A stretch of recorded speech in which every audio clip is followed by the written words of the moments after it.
You guys are inspiring.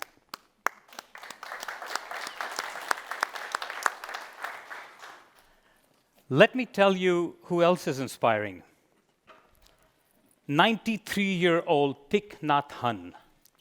He's a master of Buddhism. Vietnamese by heritage, Thich Nhat Hanh is a poet, a philosopher, a peace activist, and a teacher with profound depth of knowledge. His knowledge and teachings inspire and empower people around the world. Since we're in the company of trees, plants, and flowers, I thought I'd share a short passage from one of his writings titled Conversation with a Leaf. He writes, "I've been watching this leaf for quite some time. It used to be green, but now has turned golden red. I asked the leaf if it was afraid that autumn was here and all other leaves were falling.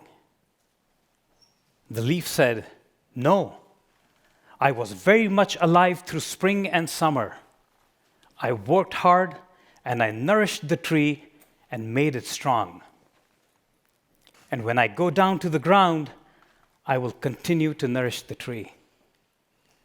Someday, I will leave the branch, and as I float to the soil, I will turn around, I will wave at her, and tell her I'll see her again very soon.'" He continues, "Then that one day, the breeze was just a little stronger, and as the leaf left the branch, it did turn back and wave to the tree, and it danced its way down to the earth in joy and happiness, for it could see itself in the tree already."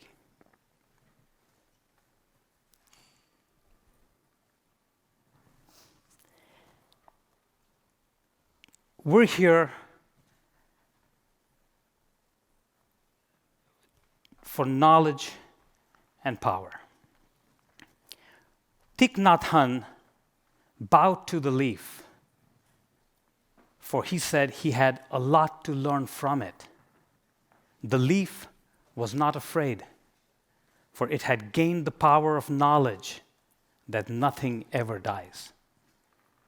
End of passage. Thank you for listening. So here we are at the Brooklyn Botanic Gardens. I'm a farmer at heart, so I love gardens. And there are a few fun facts I'd like to share with you. This area around the Brooklyn Botanic Gardens, all through the 1800s, was largely an ash dump. It was not until the early 1900s that the park got put into place. And it was formally inaugurated on the date of my birth. That was the best gift anyone could give me, except 58 years before I was born. Last week, the garden celebrated its 108th birthday. It was inaugurated on Saturday, the 13th of May, 1911. Across from the atrium is the Japanese garden, where you can see a 500-year-old Shogun lantern donated by New York's sister city, Tokyo. There is a fragrance garden, one of its kind in the United States, designed for the visually impaired, where visitors are encouraged to touch, feel, and smell the plants. In 2014, the gardens were awarded the National Medal for Museum and Library Service. Today, the gardens are home to over 12,000 unique varieties of trees and plants spread across 52 acres, inviting over 1 million visitors every year. I feel fortunate being in the gardens for this event. Thank you to the Brooklyn Botanic Gardens.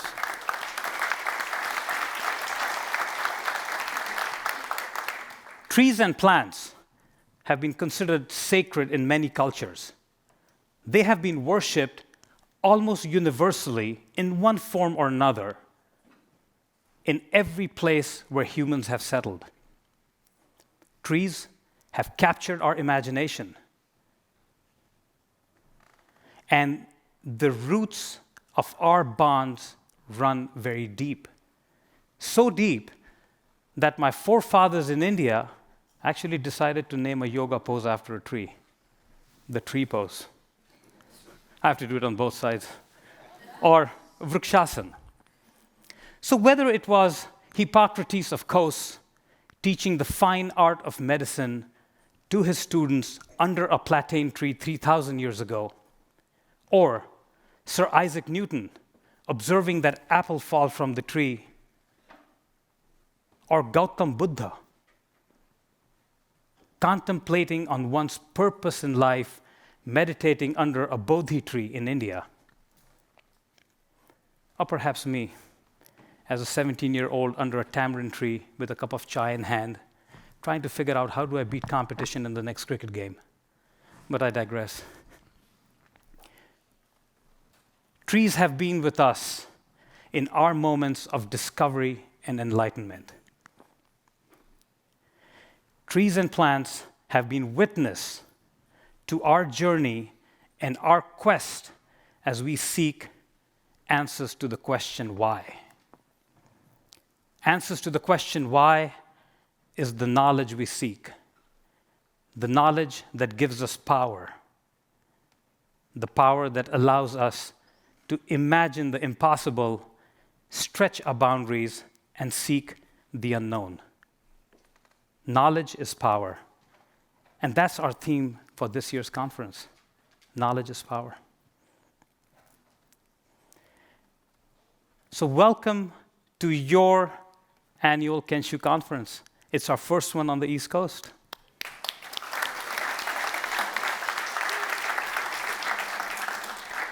A little housekeeping note, we will have a similar event on June 12th at the Filoli Gardens, just south of San Francisco.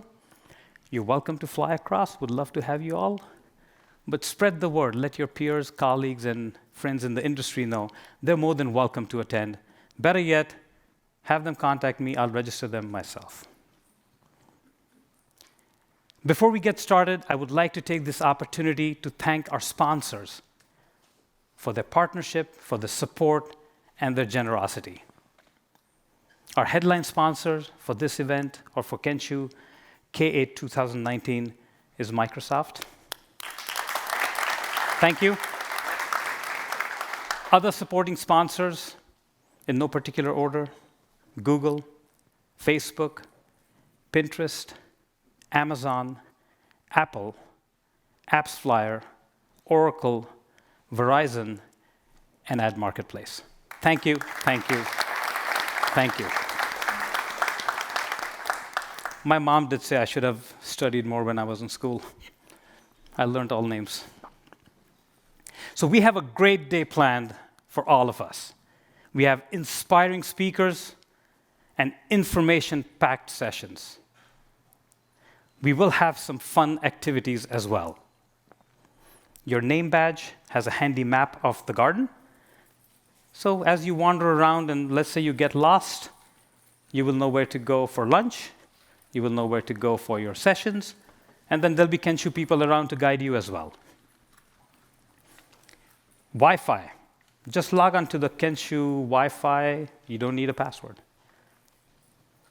There's a coat check if anyone wants to keep their stuff here as well. My name is Aziz Ansari. I'm a comedian on Broadway. No, I'm kidding. The laugh gave it away. Well, I do better. My name is Sandeep Hardas. I work at Kenshu, and I largely make fun of myself. One of my favorite quotes comes from the great Greek philosopher Socrates, who said, "The only knowledge I have in this moment, the only knowledge I have in this moment is that I know nothing, for that gives me the power to learn from you." As you can see, I'm a little bit restless. I keep walking up and down. I think us humans as a race have restless genes. We seem to have an inherent obsessiveness in our psyche to want to explore what lies beyond. What lies beyond the big mountain? Why climb El Capitan free solo? I don't know. We're always seeking it. What lies in the middle of a dense jungle? Who lives in a pineapple under the sea? Oh no, that's already solved. What lies in the belly of the ocean? We are so curious to explore. We want to know what's outside our planet. We will test our strengths, our scientific, technical, mental, physical, emotional, and spiritual limits, and we are relentless in our pursuit. Our invited guest speaker for this morning, Diana Nayad, embodies these characteristics, best highlighted by the perseverance with which she pursued her dreams, but better yet, the fire with which she lives. In her 20s, she was a star, world-class swimmer, setting a record for swimming around Manhattan Island. I did the circle tour. I was restless in the boat, and I kept thinking, how can someone swim? But I come from a part of India where there's no open body water. So that's my excuse. She has many other ocean swim achievements to her credit. On land, she became a prominent sports broadcaster for ABC's Wide World of Sports, Fox Sports, and she wrote for the New York Times. She has authored 4 books. She speaks Spanish and French fluently. Over the years, she has earned this reputation of being a uniquely passionate and highly entertaining public speaker. You will get to hear it firsthand. Perhaps her biggest moment in life came on the 2nd of September, 2013, at the age of 64, when she swam 111 miles from Cuba to Florida, becoming the first human to ever achieve it. A journey that went through shark-infested waters with no shark cage, and it took her 53 grueling hours. A feat of epic proportions that would test her endurance, but more so her will. I don't know about you guys. I think I'm getting ready to get soaked.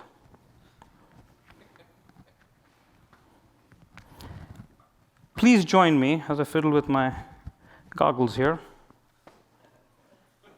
Never mind, this was supposed to be choreographed a little better. Okay, so please join me in welcoming the one and only Diana Nayad.